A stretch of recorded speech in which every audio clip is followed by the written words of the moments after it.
All right, good morning, artists. Just doing a quick video about painting supplies, brushes, paints.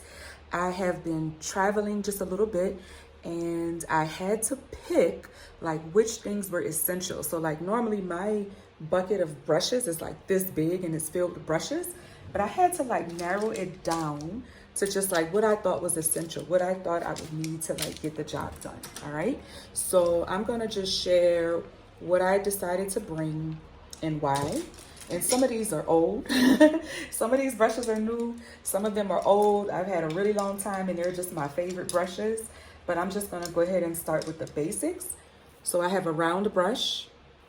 This one just has like a little round tip. This is called a filbert.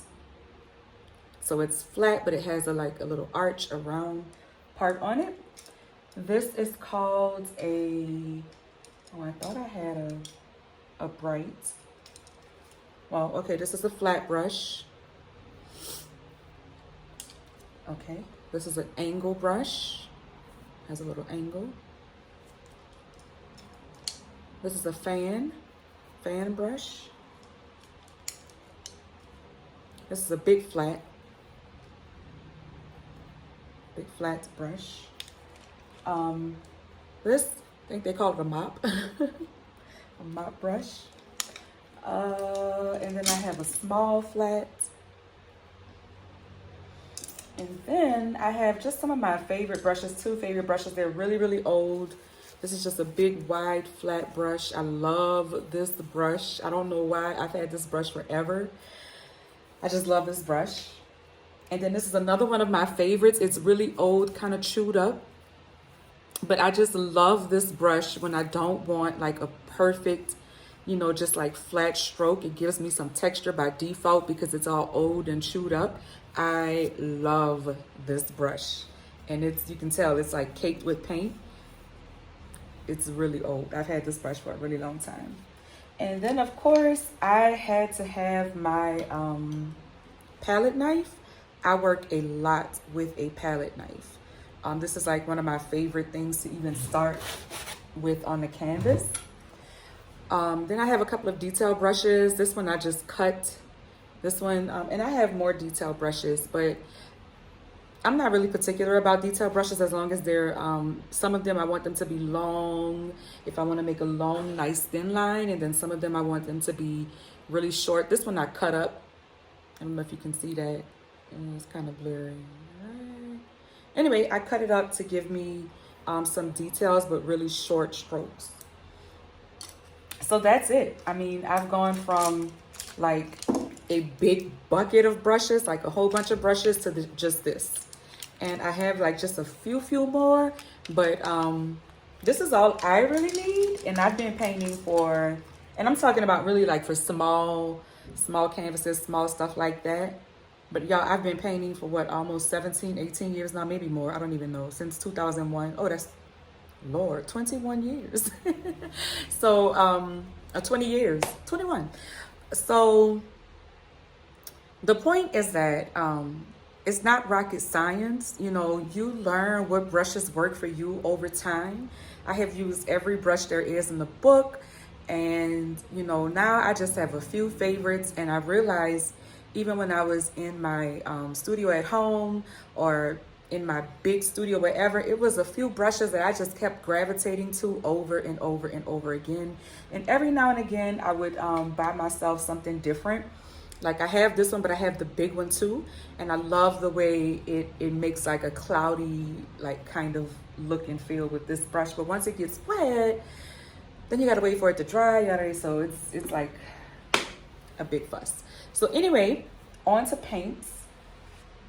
So my favorite paints to use, Liquitex is my all-time favorite paint because it's thick, it's chunky, it's buttery, it's smooth.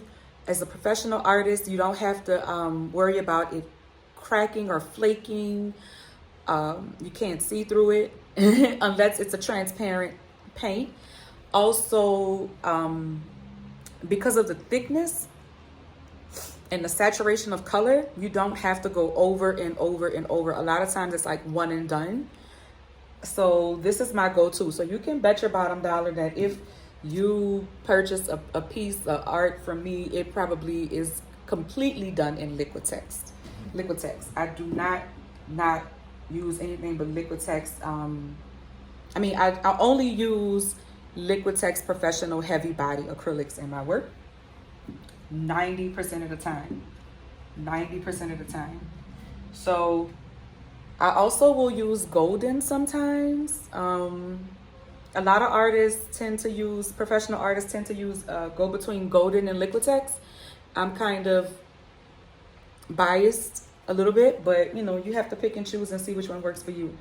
Now, because I was traveling and I came on over to Rwanda, I'm in Rwanda right now. Rwanda has these beautiful hills and there's just beautiful scenery everywhere. Everywhere has a beautiful view. And at night, oh my gosh. But I decided to bring big tubes of paint because I felt that, oh, I would just be painting outside for fun, painting the hilly scenes or whatever for fun. And I decided to bring some big tubes of Liquitex Basics. I also spoke with some artists here before I got here, and they were like, oh, paint is really hard to come by sometimes. So I decided to grab some Liquitex Basic paints that I could share. Now, Liquitex Basics are good to start out with because they do have a thicker consistency than, say, like craft paints, or there are even a couple of others on the market that advertise student grade. But you know, I don't want to put any company on blast, but I just feel like their student grade paints are they make your job harder. You know, there was a thread in a Facebook group I was in, and they were like, does it matter the quality of your paints? And some people were like, no, you know, you can use anything to paint where you can use any paints. And that is just not true. That is not true. Higher quality paints will make your job easier. It will make your colors will be brighter. Your experience will be lovelier, and you won't have to go over and over and over with colors, which is a terrible way to learn. All right, so I know that everybody has to work within their budget, but real talk, you are wasting time and even money by using lesser quality paints. So some people think, oh, you know, this and this is the same price, but you're going to essentially use the same amount of paint trying to work with this that you would with this. You might as well just buy this, right? And even though this is more expensive, this is less time consuming, and you won't have to go over and over and over. I could preach about it, but you know, people got to learn. You know, there are artists who will try to argue me down, and I guarantee you, they are new artists that have not been working for a long time, or have not been trying to meet deadlines, or you know, trying to get a saturation of color. Do you? But okay, so anyway, I want to just share one more thing. So in talking about essentially what do you need with my Liquitex paints, I got the ones that I work with all the time, like for red. Oh my gosh, where is my okay, I got my red. I use deep magenta for my red. I use blue and cadmium yellow, and also cadmium red deep to get like to create deeper tones. And then I also use turquoise, but it's over there, my turquoise. All right. But when it came to thinking about sharing paints and bringing paints to share with other artists, and I got these big tubes of Liquitex Basics, I just got red, yellow, blue. So I got red, yellow, blue, black and white, and then me, I just always have to have turquoise. So this is the Liquitex Basics Turquoise. Another color that I always like to have on deck is, I've just said it, but I'll say it again, Indian yellow and green gold. Green gold just does something for me. So anyway, that's the basics of paints and brushes, right? It is not rocket science. You don't have to make it rocket science. Over time, you will learn, you will grow into flow into which paints and brushes work best for you, okay? Because like that kind of stuff, I don't argue about. Like you have to have experience with it to know and feel it out for yourself, right? I know a professional artist, real talk, who still uses craft paint, but she actually enjoys the process of going over and over and like it takes her 10 layers to get what one layer of Liquitex paint will do, but she enjoys that process. So, you know, more power to her, and I love her to death. I love this particular artist. I love her art. I love everything about what she does. And that, you know, remember, at some point, you're going to get this. Well, in craft paints, let me be real. Let me tell you straight up. You will never get a thick, rich, like chunky texture that you will get with professional and heavy body paints. It's not going to happen. You can do 15, 20 coats, but as the bottom coat is drying and then you start putting on the top coat, you can't build up that texture because the bottom coat is drying. So unless you poured it on the canvas, and I'm even trying to think, how would you get texture from craft paints?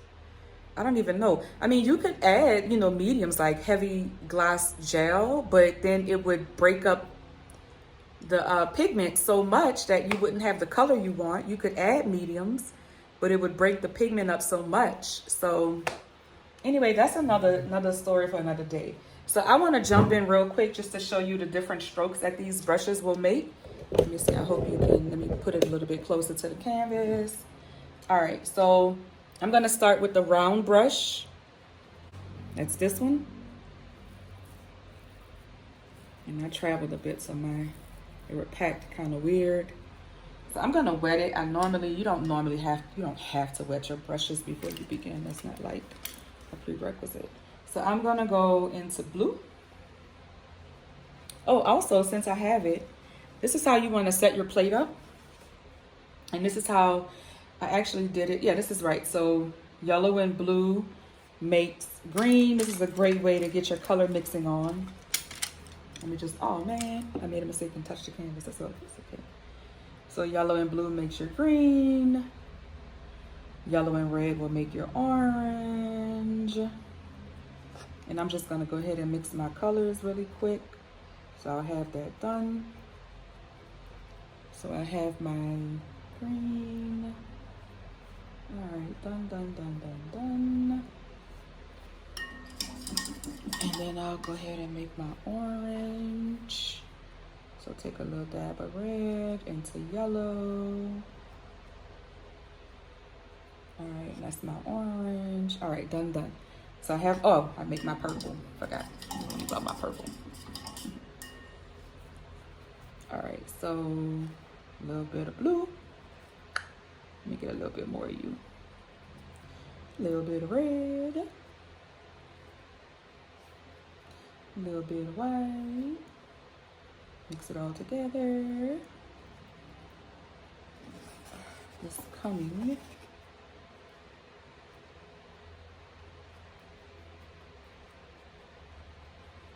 It's like a violet-y color. Let me get a little bit more red in there.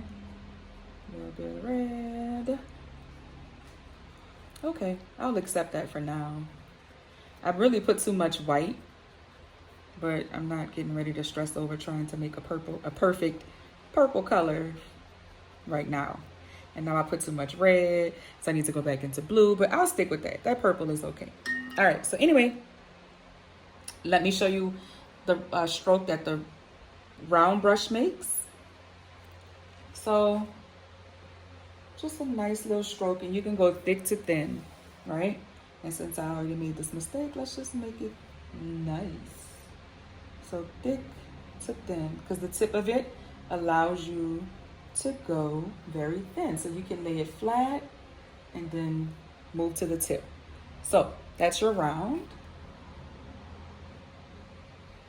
All right, now let's do our filbert. Wet it a little bit.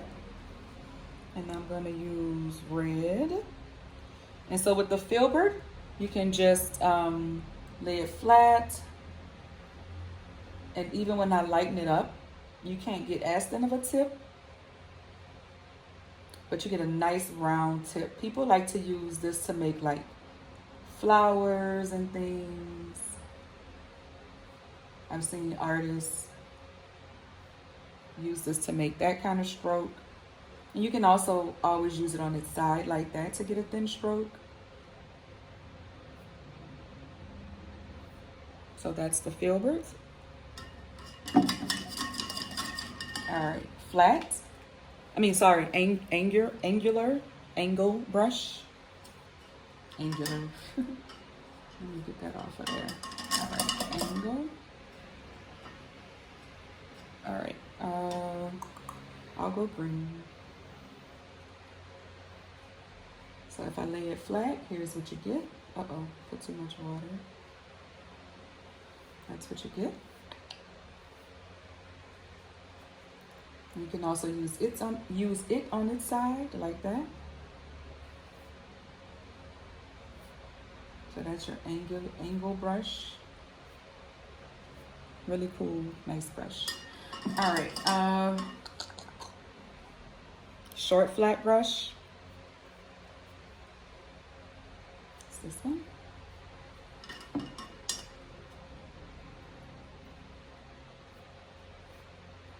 So pretty basic, and I like to crisscross on my flat brushes. I crisscross with everything, to be honest. So, which one am I missing? Oh, fan. I don't know if I talked about the fan brush earlier, but because I don't use it that often, but I rarely use a fan brush, but it does give you nice. I'll do it over here. Too much water. You can make nice little brush strokes with a fan brush. Like if you're doing trees, shrubbery, things like that. Fan. Not something I use often, but love this brush. It's called a Mop Brush. And it's just like, I really don't want to get it wet, because once I get it wet, I like to use it when it's dry. So once I get it wet, I have to wait for it to dry again. So anyway, and I use it when I'm sure what I want to do, so I can rinse it and then let it air dry. But I'll go ahead and just use it now so you can see what it does. Oh, I can't believe I just did what I did. I wet it.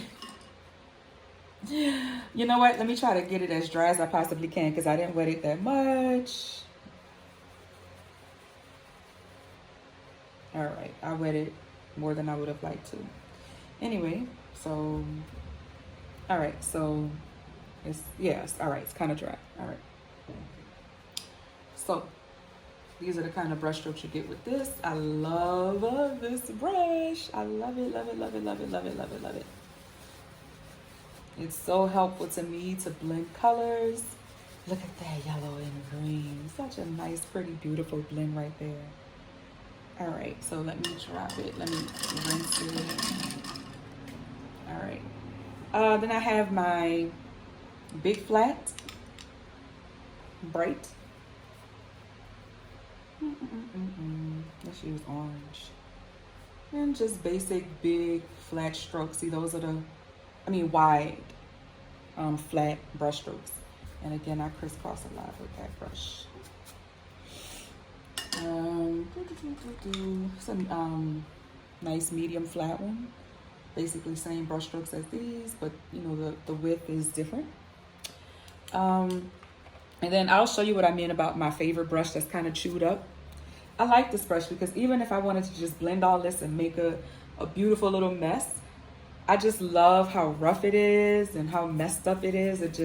I'm just not even gonna dip it. I'm gonna go right into blue and this red, and you'll see on the canvas. Uh-oh, what is that?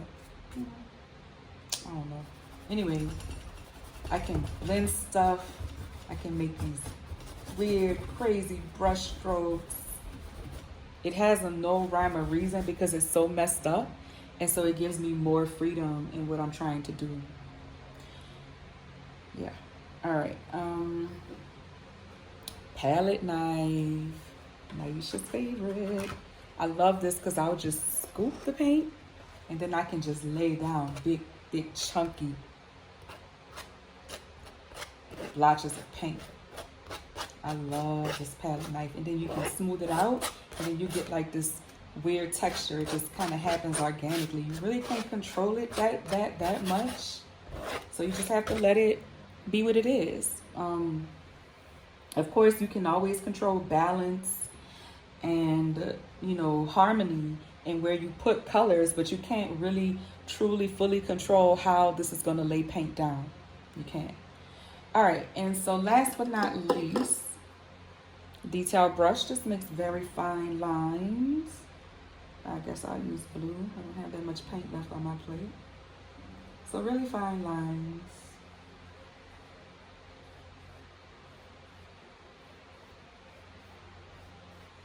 Okay. And then the short detail brush that I cut up.